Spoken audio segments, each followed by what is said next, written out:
Sudan, एक मुल्क जहां पर पिछले 15 दिन से मुसलसल जंग जारी है। जंग एक ही मिलिट्री के दो जनरल्स के दरमियान है, एक ही मिलिट्री की दो फोर्सेस के दरमियान है, एक ही मिलिट्री के दो ग्रुप्स के दरमियान है। और तकरीबन अभी तक 100 से ऊपर 200 के करीब लोग मर चुके हैं। 400 के करीब या 400 से ज़्यादा लोग ज़ख्मी हैं। हज़ारों फैमिलीज, हज़ारों लोग इंटरनली डिस्प्लेस्ड हैं। हॉस्पिटल्स तकरीबन इवन वहाँ पर कैपिटल में, सूडानीज कैपिटल में हज़ारों हॉस्पिटल्स जो हैं वो बंद पड़े हैं। एजुकेशनल इंस्टीट्यूट्स जो हैं वो बंद हैं।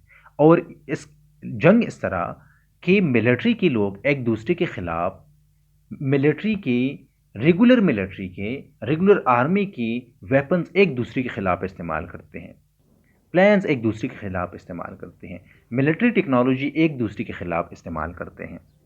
अब एक तरफ सूडानी आर्म फोर्सेस हैं जो कि रेगुलर आर्मी है, दूसरी तरफ पैरामिलिट्री हैं, रैपिड सपोर्ट फोर्स। दोनों को एक ही आर्मी के जनरल्स लीड करते हैं, लेकिन लड़ते हैं एक दूसरे के खिलाफ। इस वीडियो में हम ये देखते हैं, कुछ सवालों का जवाब हम देते हैं। हम ये देखते हैं कि क्राइसिस की पीछे वजह क्या है, कॉन्फ्लिक्ट की पीछे वजह क्या है, इस कॉन्फ्लिक्ट में मिलिट्री का क्या किरदार है, और मिलिट्री का जो हिस्टोरिकल किरदार है इसके असरात क्या है आजकल की कॉन्फ्लिक्ट में। मिलिट्री के फॉर एग्जांपल इंटरेस्ट क्या है, फॉर एग्जांपल सूडानी आर्म फोर्सेस की इंटरेस्ट क्या है, रैपिड सपोर्ट फोर्स की इंटरेस्ट क्या है। इसके साथ हम ये देखते हैं कि नेचुरल रिसोर्सेज का क्या किरदार है, सारे कन्फ्लिक्ट में नेचुरल रिसोर्सेज का क्या किरदार है।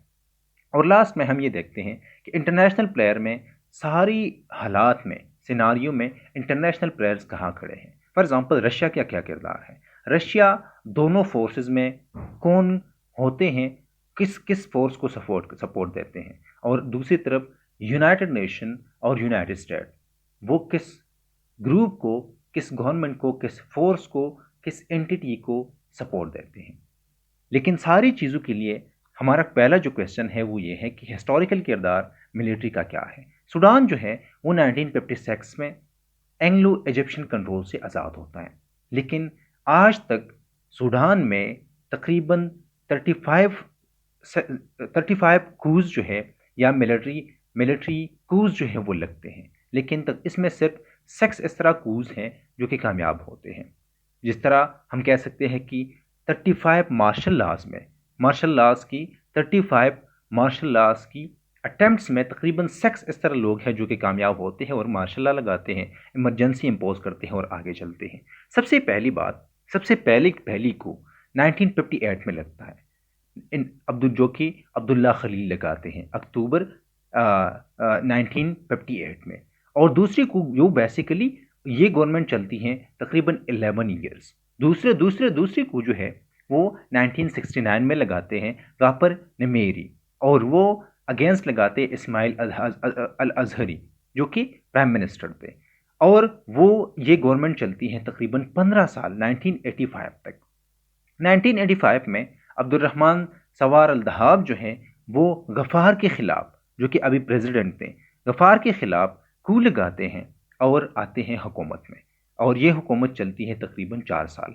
1989 में उमर अल बशीर जो हैं सादिक अल मेहदी के ख़िलाफ़ मार्शल लॉ लगाते हैं, इमरजेंसी इम्पोज करते हैं और गवर्नमेंट में आते हैं। और उमर अल बशीर जो कि 1989 में आते हैं, तकरीबन तकरीबन 30 साल वो 2019 तक हुकूमत में रहते हैं। लेकिन 2019 में हालात आते हैं, बेसिकली मसला आजकल जो मसला है ये 2019 से शुरू होती है। 2019 में ये होता है कि लोग जो हैं मुख्तलिफ पॉवर्टी की वजह से, गुर्बत की वजह से, फूड शॉर्टेज की वजह से वो प्रोटेस्ट करते हैं 2018 में। असल मसला 2018 में पैदा होता है कि बहुत से लोग आगे निकलते हैं और प्रोटेस्ट करते हैं फूड शॉर्टेज के ख़िलाफ़, इन्फ्लेशन के ख़िलाफ़, इकोनॉमिक मेल्टडाउन के ख़िलाफ़, इकोनॉमिक वीकनेसेस के ख़िलाफ़।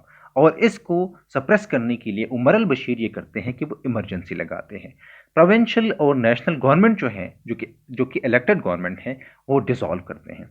लेकिन प्रोटेस्टर्स जो हैं, जितनी भी एहतजाज करने वाले लोग हैं, वो इस तरह होते, वो इसके ख़िलाफ़ इवन ये करते हैं कि मिलिट्री हेडक्वार्टर्स तक जाते हैं और ये सिलसिला जारी रहता है। अब इस तरह है कि इस प्रोटेस्टर्स को बैक करते हैं अपोजिशन के लोग, और मतलब इस इमरजेंसी के हालात में वो इस तरह करते हैं कि इवन वो प्रोटेस्टर्स के खिलाफ फोर्स का इस्तेमाल भी करते हैं, लेकिन प्रोटेस्टर्स वो फिर भी निकलते हैं, वो फिर भी एहतजाजें करते हैं। अब इस तरह वो करते हैं कि 2009 में 2019 में ये होता है कि हालात बहुत ज़्यादा बिगड़ जाते हैं, बहुत ज़्यादा बिगड़ जाते हैं।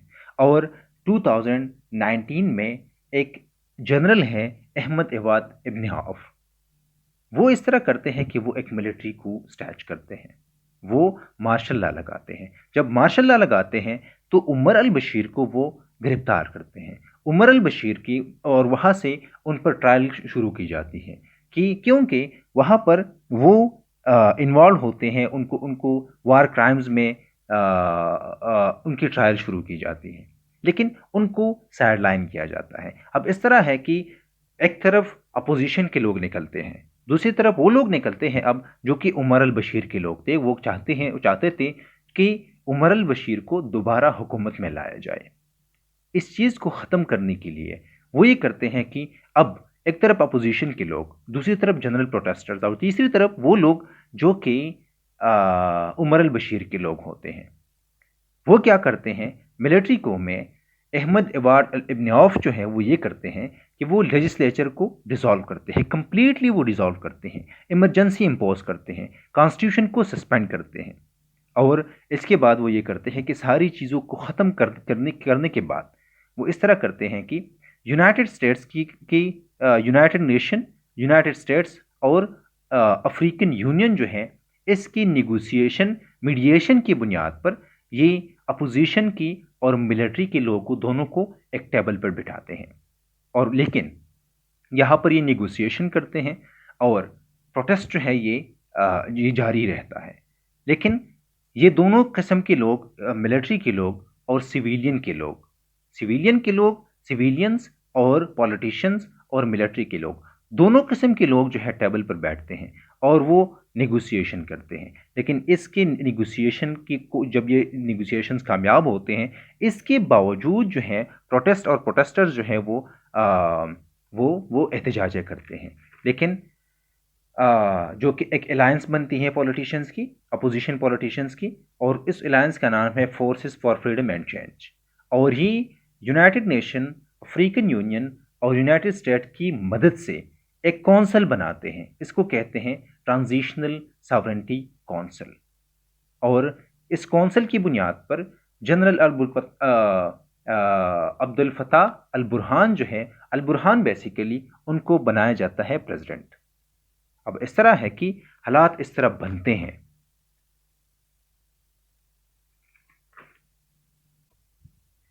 इस निगोसिएशन के बाद जब प्रोटेस्ट जारी रहता है, तब इस तरह किया जाता है कि उनके खिलाफ वहां पर सूडानीज कैपिटल में इनके खिलाफ फोर्स का इस्तेमाल किया जाता है, तकरीबन 100 लोगों को मारा जाता है। इसको 5 जून मैसेकर भी कहा जाता है। लेकिन फिर भी इसके साथ ये होता है कि इसकी प्रोटेस्ट में अफ्रीकन यूनियन जो है वो सूडानीज मेंबरशिप अपनी इस यूनियन में सस्पेंड करते हैं। लेकिन जब फॉर एग्जांपल बाद में दूसरी सॉवरेनिटी काउंसिल जब बनाते हैं, अल बुरहान को प्रेसिडेंट बनाया जाता है, अब्दुल हमदूक जो है ये सिविलियन होते हैं, और प्राइम मिनिस्टर बनाया जाता है इनको। और जब ये सेटलमेंट की जाती है, ये ट्रांजिशनल एक एंटिटी बनाई जाती है, सॉवरेनिटी काउंसिल बनाया जाता है, तो इसके साथ ये किया जाता है कि वो जो सस्पेंडेड मेंबरशिप है अफ्रीकन यूनियन में, वो बैन जो है ये इससे उठाया जाता है। लेकिन यहाँ पर तकरीबन सितंबर 2021 तक ये ट्रांजिशनल जो काउंसिल है ये चलती है। लेकिन 2021 में, सितंबर 2021 में इस तरह किया जाता है कि जो कि बशीर की लॉयलिस्ट होते हैं, वो एक अटेम्प्ट करते हैं कि मार्शल लॉ लगाए, वो अटेम्प्ट करते हैं एक कू का, लेकिन वो नाकाम हो जाते हैं। लेकिन फिर भी हम 2021 तक आते हैं, और ये बेसिकली यहाँ पर 3 साल में, 4 साल में दोबारा मार्शल लॉ लगाई जाती है। हम एक सेक्स कू की तरफ आते हैं। अब ये है कि 2021 की जो कू है, ये जो माशाल्लाह है, ये बुरहान लगाते हैं, जो कि सूडानीज आर्म फोर्सेस को लीड करते हैं और बेसिकली यहाँ पर प्रेसिडेंट भी हैं। वो इस कू के तहत इस तरह करते हैं कि सिविलियन जो अब्दुल्ला हमदूक हैं, वो जो प्राइम मिनिस्टर थे, उनको उनको हटाया जाता है, उनको हटाते हैं। ये जितनी भी सिविलियंस हैं जो कि सॉवरेंटी काउंसिल के मेंबर हैं, उन सारे लोगों को सस्पेंड किया जाता है, उन सारे लोगों की मेंबरशिप को ख़त्म किया जाता है। अब ये किया जाता है कि उन्होंने ये क्यों किया, अल बुरहान ने ये क्यों किया। बुरहान ने ये इस वजह से किया कि ये जो प्राइम मिनिस्टर थे, सिविलियंस जितनी भी थे, ये चाहते थे कि मिलिट्री को रीस्ट्रक्चर करे।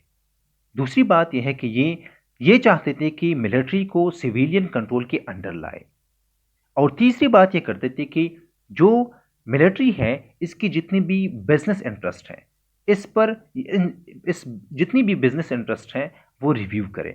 फॉर एग्जांपल, जिस तरह पाकिस्तान में मिलिट्री डोमिनेंट रही है और इसकी इकोनॉमिक इंटरेस्ट है, इसी तरह सूडान में भी वहां पर उनकी बिजनेस इंटरेस्ट है, इकोनॉमिक इंटरेस्ट है। फॉर एग्जांपल, एक रिपोर्ट के तहत तकरीबन 408 इस तरह एंटिटीज है जो कि मिलिट्री के हैं।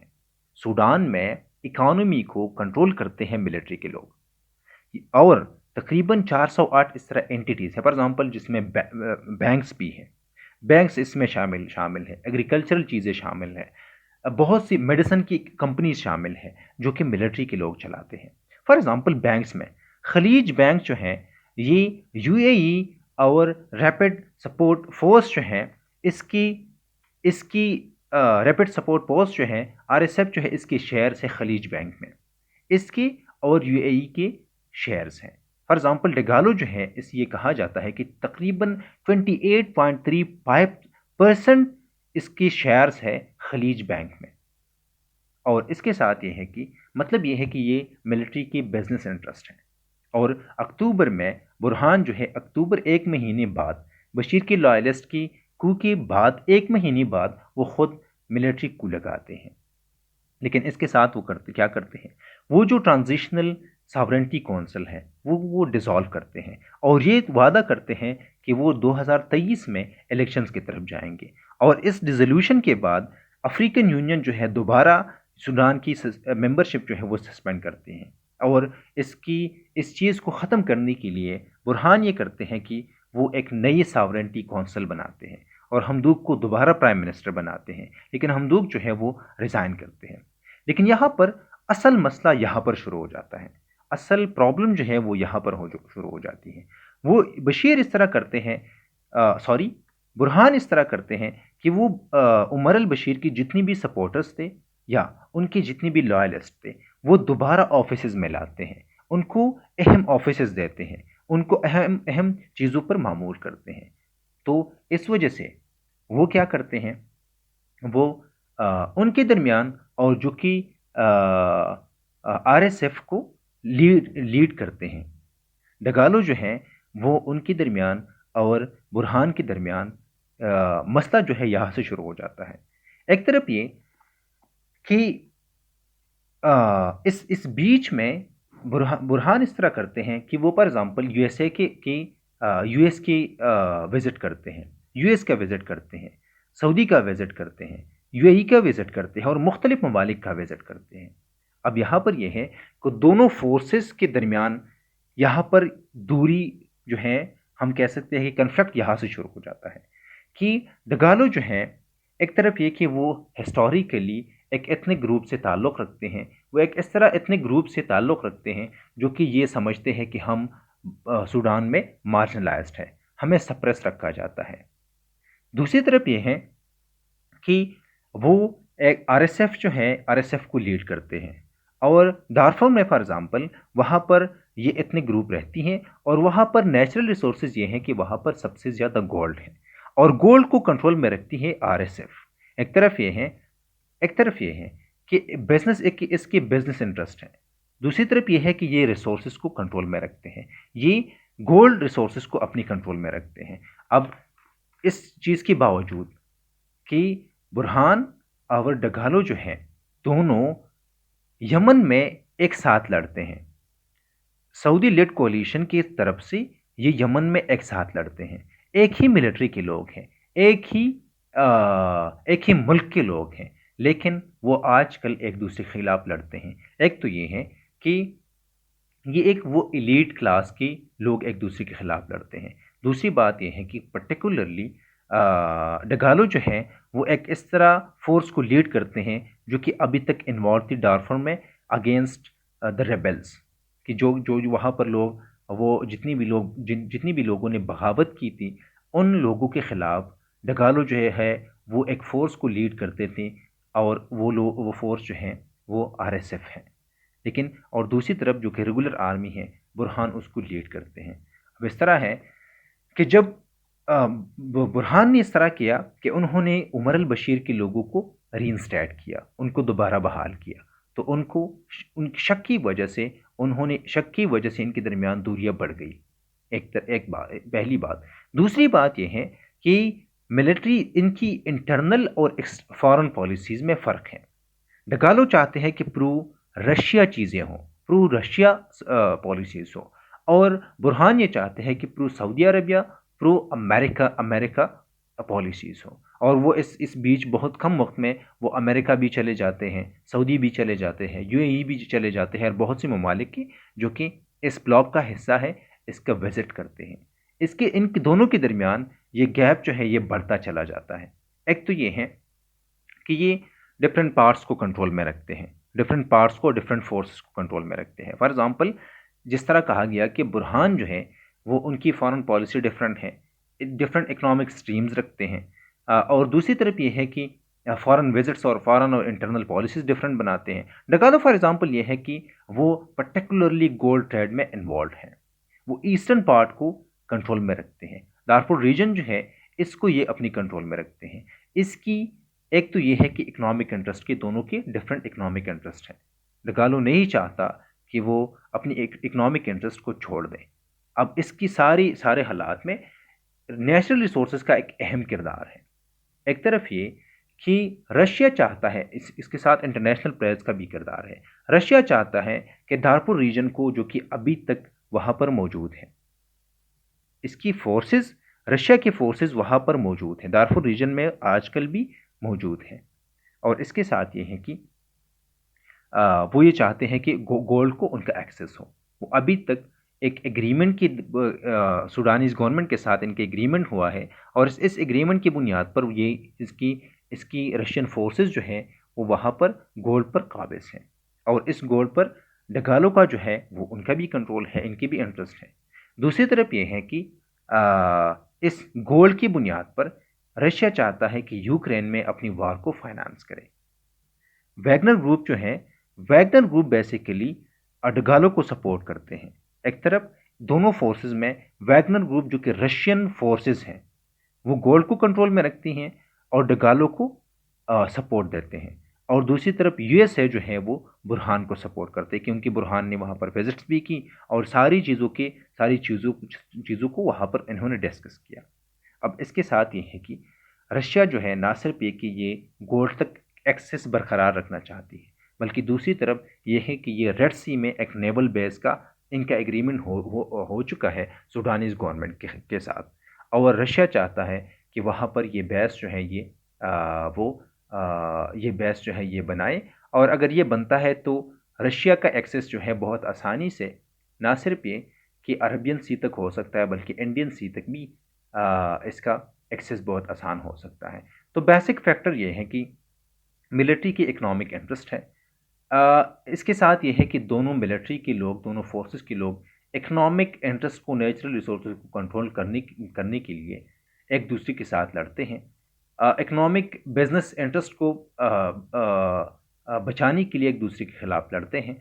और इसके साथ ये है कि हुकूमत के लिए पावर को कंट्रोल में रखने के लिए या पावर में आने के लिए दोनों किस्म के लोग जो हैं, दो जनरल्स और दो मिलिट्री ग्रुप्स जो है, ये डिफरेंट रियासतें दोनों को सपोर्ट देते हैं। रशिया डगालो को सपोर्ट करते हैं, अमेरिका जो है वो बुरहान को सपोर्ट करते हैं, और बीच में जो जो कन्फ्लिक्ट में सबसे ज़्यादा नुकसान जो होता है ऑब्वियसली वो आवाम का होता है।